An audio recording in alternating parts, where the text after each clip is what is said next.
Hey, what's going on? This is Thomas Galdenzi with Combat Sports Coverage. I'm here interviewing UFC fighter Josh Emmett over his upcoming UFC fight where he'll be taking on longtime UFC vet Michael Johnson on ESPN March 30th. How are you feeling so far about 1 week out from this huge fight versus Michael Johnson?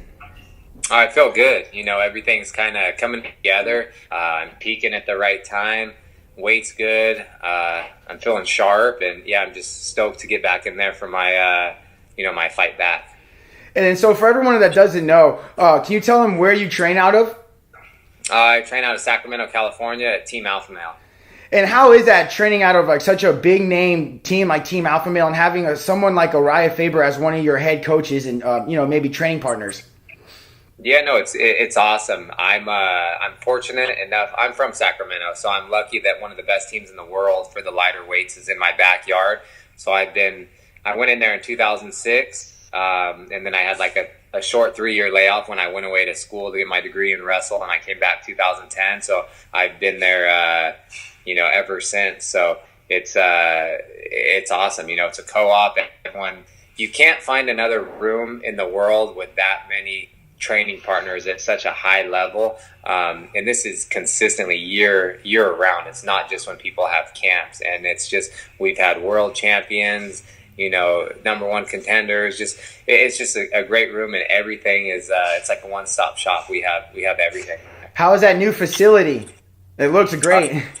Yeah, no, it's awesome. It's I want to say it's like 20,000 square feet. Oh, wow. We have physical therapy. We have saunas. We have yoga, massage, literally everything you need. And then they keep putting more things in there as well. I think they're doing like some the Normatec suits. I think he's talking about a hyperbaric chamber. Like it's just the list goes on, and it keeps evolving. And it's Uriah's done a great job with it. Yeah, that sounds amazing, man. I wish I lived out there in California. I would definitely be stopping by to check out that. It sounds like an amazing gym and facility. And so tell me, how do you see this fight going down with you versus Michael Johnson? Do you see yourself winning by KO, TKO, submission, or is it just going to be an all-out war? Man, it's always hard for me to predict fights just because anything can happen.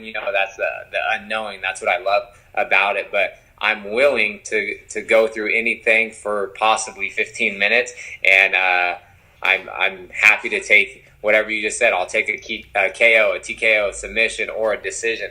I'll take anything as long as it's getting my hand raised at the end.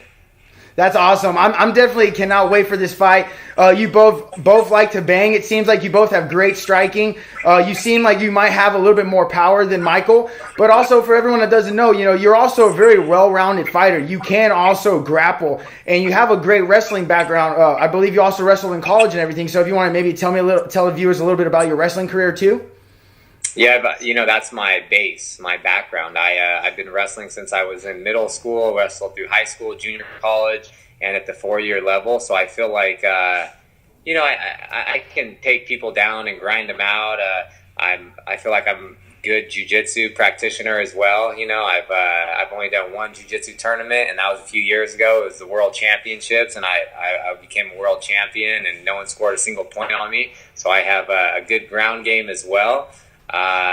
But we're in the entertainment business. I love boxing. That's like a passion of mine. I always have loved it. And I know what people want to see. They want to see big knockouts and people fighting. But I will mix things up. And I'm looking forward to fighting such a tough veteran. And he's fought the who's who, beat the who's who. And so I just want to go in there, have a great fight for the fans, and just test myself against such a tough opponent. And tell me, how was that weight cut for you? Because I know you just recently started coming down and fighting at 145 pounds.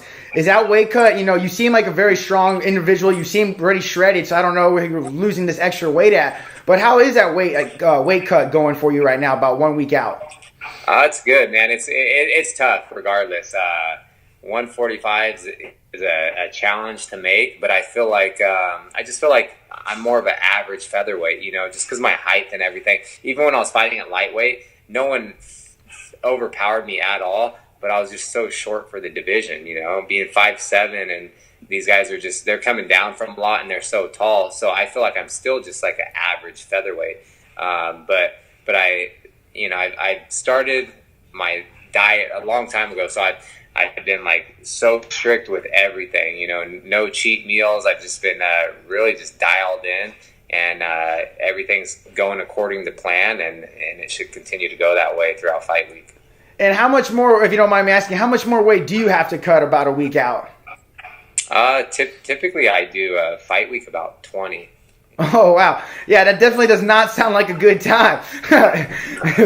So tell me, your last fight recently was against Jeremy Stevens, which was about a year ago since you last stepped into the octagon. I believe you sustained an injury in that fight is the reason why it's been so long since you've returned. But I just want to see, is that really the reason, or have you just, has there been other issues maybe going on? No, I fought February 2018, and so it'll be 13 months by the time I get back in there. Yeah, I had a lot of facial fractures, so I just kind of let those heal up. I was having some bad vertigo and things like that also for quite some time. So since I feel like I'm just kind of was breaking onto the scene, you've seen it. People have concussions, come back, another one, and then their career's over. I didn't want that to happen to me, so I was just listening to my doctors and therapists, and they were just just telling me not to rush it to get back in it.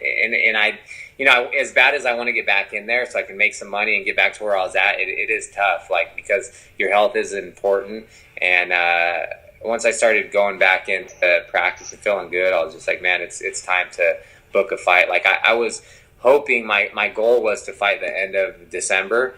And then possibly the March 2nd card in Vegas, but then, it ended up being the end of March. So everything worked out for the best. And, I feel good, and I think it's perfect timing. I'm just looking to stay healthy and take one fight at a time, but, all goes well, and I'm healthy after the fight. I really want to get at least 3 fights in this year.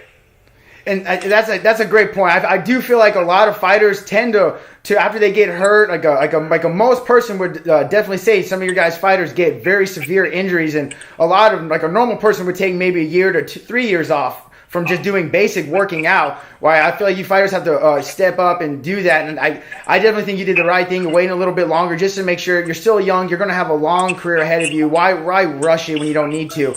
And speaking of your last win. I also want to talk to you about your last win, which was a huge first-round KO of top contender, 145-pound Ricardo Lamas. I want to tell you, how does that do for your confidence, knowing that you can go in there and knock out anybody, especially a top 145er? Yeah, no, it's good. I know I have the power. You ask anyone at the team who hits the hardest, and I guarantee you 9 out of 10 will say me anyways. But no, I know I can compete with the best. I've been on the team for over a decade. I've worked my whole life with wrestling. I've been an athlete, a competitor. It boosts my, I don't even know if it boosts my confidence. I just know. And if you think about it, I've had 3 fights actually in the featherweight division in the UFC. And within those 3 fights, I have 6 knockdowns in the first round. So I've dropped every opponent. My first fight being I dropped Felipe Arantes 4 times in the first round, set a record. I dropped Lamas and knocked him out in the first, and then I dropped Stevens in the first too. So I know I have the power at either hand. So I can't push things, and I have to just I can't look for them. They'll just come. I just go in there and fight my game, stick to my game plan, and just do me. But Michael Johnson, he has tons of KO power too. He's so fast and athletic, and he has some pop in those punches also. Yeah, well, that's a great statistic to have, having the most knockdowns leading in for 145 pounds. That's an amazing statistic, getting all those drops in all the rounds. And so tell me, so Michael Johnson is currently on a 2-fight winning streak at 145 pounds, being over in one of those wins, being over your training partner, Andre Philly. Is there any extra motivation for you to go out there and get that win for him and get some redemption for your team and for your training partner? Yeah, of course. Anyone, they're all my my friends and my teammates and stuff like that. So it's like when I see someone lose it, it hurts too. So of course, like if someone's fought someone, like, yeah, I want to, even if they've won, I still want to go in there and win. If they've lost, I want to, get a little redemption. But it's at the end of the day, everyone has different fighting styles, and I just got to go in there and stick to my plan, and I'll know real quick once I get in there and see for myself, like, the speed and the power. And once we connect and I can kind of feel how strong he is or not. It's I always have a little insight when I fight people that teammates have, and they tell me what they're going to do and how they do things, but it's still like I have to see it for myself. So that is true. That's a great point. Yeah, you guys see it for yourself. Because that was another question I was about to ask, which you answered, so it was awesome. I was going to see if Andre was giving you any tips and pointers, but you do have a great point. They can always tell you something, but it's going to be different for you when you actually step in there. Yeah, and three of Andre's fought him, Darren Elkins, and then my old teammate, now coach, Danny Castillo, fought him also. So it's like, I have the insight, and I'm a fan of the sport in general. So I've seen all of his fights, and I know what he's going to do, and he's fought the top guys in the world and beat some of the top guys in the world. So it's that's why it motivates me, because I know how good he is, and I want to go out there and just continue to prove to people that I belong there, and just to test myself. Oh, I cannot wait. You're giving me goosebumps hearing you talking about this fight. I'm definitely excited. It is actually one of my show's pick for fight of the night. I think both you guys are great strikers, and you guys are going to sit out there and slug it out, and it's going to be amazing. And after you get this win over Michael Johnson, what do you think is going to be next for you? Man, I don't know. I was always like thinking ahead all these fights. I'm like, I have to do this so I can fight this guy and do this. But right now, I think I'm just 100% dialed into Michael Johnson. And then, but who knows? I think a big win over such a big name guy will put me right back to where I'm at. And then you never know in the division who's hurt, what happens. Like, I could possibly be 1 or 2 fights from a title, depending on who I were to fight next. So it's exciting, but I just have to go out there and try to solve the puzzle in front of me and do whatever I have to get my hand raised. And outside of fighting and training, what is something you like to do? Do you have any other hobbies or anything? Yeah, no, like the biggest thing for me is just I have like a big core group of friends and stuff, and so we do a lot together. And I love to travel. My wife and I going on like little weekend trips, just travel the world. We have a little French bulldog that's like our son, and we take him everywhere. Kind of spoiled that guy, but other than that, just hang out with friends and just eat good food and really just travel. That's like the biggest thing that I enjoy to do. But besides like working out and stuff, it's love going to the ocean and things like that. Where's the favorite place you guys have traveled together? Man, everything's so different. Thailand's one of my favorites. We were in Italy for Christmas last year, and then just some of the places that I got to go with the UFC. I made my debut in the Netherlands in Rotterdam, and then my wife and I ended up going to Berlin for a little while, and then Amsterdam. That was awesome. We went to Poland, just kind of all over the place. We have so many things that we want to do. Like, if everything goes according to plan this year, we're trying to go out to Vietnam, Cambodia, and the Philippines, just do like a 3-week thing out there. Oh wow, yeah, getting all your stamps on your passport and everything, That's awesome. And so, also on the same fight card as you, in the main event, we'll see Edson Barboza taking on Justin Gaethje, and I want to get your prediction for that main event fight. Man, that's an exciting fight. Both those guys are the top fighters at lightweight, but I feel like Edson Barboza, he's so explosive, so fast. But and Gaethje is durable and super well rounded. But I feel like Gaethje's pressure is going to be too much for Barboza. Barboza, he does really well when he's fighting his range, and he can just pick people apart with his kicks and everything. But Gaethje's style, I think, if he doesn't get caught coming in, I think Gaethje's just going to swarm, and it's going to turn into like a boxing match, and then he's going to be beating up those legs the way he does. And it's always fun to watch Justin Gaethje fight, because he knows like he's going to be exciting. He's going to finish someone, or he's going to get finished, and he just kind of like lives and dies by the sword. And I think one of the most exciting fighters. Oh yeah, that's definitely another great fight. I think they're both heavy. Both throw heavy leg kicks. So I want to see who can hit harder leg kicks. That'll be a good part on it. And how important is it for you to be fighting on big ESPN?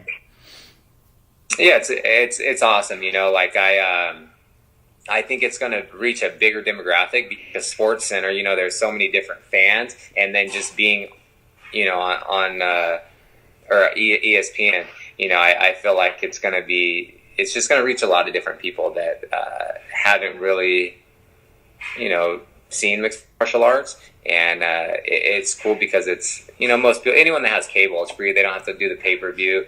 And I'm right before the co-main event on the main card. So it's, I think I'm going to gain a lot more fans and just reach a lot new people or a lot more people. It's exciting, and that's also a great card. And ESPN, I feel like, has been doing a great job on putting out some great clips and covering MMA. I feel like they were doing a better job than Fox, honestly. And then also do you have any special sponsors or training partners you want to give any shout outs to while we wrap this up? Yeah, I have RP Strength, Renaissance Periodization is a big sponsor of mine. Trifecta. And then just all of course, my wife, that's my biggest supporter. She does so much for me, all my friends and family, all my coaches and teammates. And then one thing to check out is I've been working this whole year while I was off and injured with my doctor and nutritionist on developing a supplement that's like one of the most powerful, one-of-a-kind supplement out there. And we just finally launched it to the public the other day, so people can go on joshemmett.com. And the supplement's called Mastermind. It's, I've been taking it for months, and I feel like that's one of the main reasons why I'm able to fight next weekend. Oh, that's awesome. Yeah, I'll definitely go check out that. Make sure to check it out, and everyone should also make sure to check it out. It seems like a great product. And then also I want to say thank you again for coming on the show, giving me some of your time, and I cannot wait to see your fight. And everyone needs to make sure to tune in to ESPN March 30th to watch Josh Emmett taking on Michael Johnson in a fight that has fireworks written all over it. Awesome. Thanks for having me on. I appreciate it.